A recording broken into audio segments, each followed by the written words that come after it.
I try not to remember my life as a young teen growing up in the countryside of Japan. I hated farming, I hated cooking, I hated cleaning, I hated just about everything. I hated waking up early in the morning to go to school, I hated coming home late just to be assigned tasks that I hated to do. Hating things just became a second nature to me. So I left. Newly 18 with dreams of something bigger, I disappeared from my house and caught the first train into Tokyo. The big city, all for me to take. For the first few weeks, I was fine to be in a hotel room, doing my best to try and secure some kind of job, but it was proving harder than expected, seeing as I had no prior experience or a working phone. Luckily for me, I managed to snag a job as a waitress at a smaller restaurant off in some quiet district.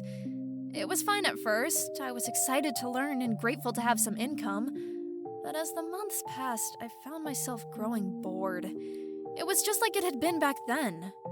A life of monotony was not enough for me. So I quit, not even giving it a second thought.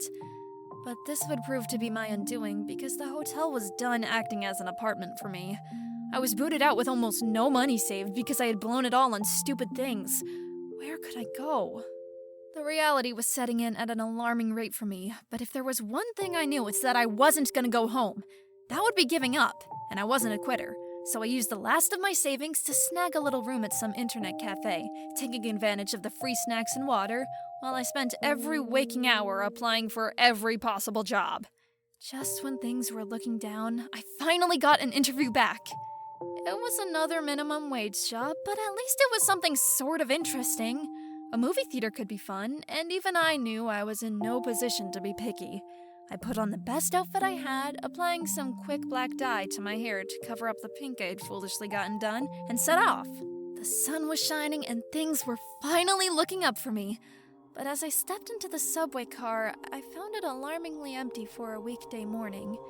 It shut behind me, and I stared outside the windows as the only thing I could see in the darkness was my reflection.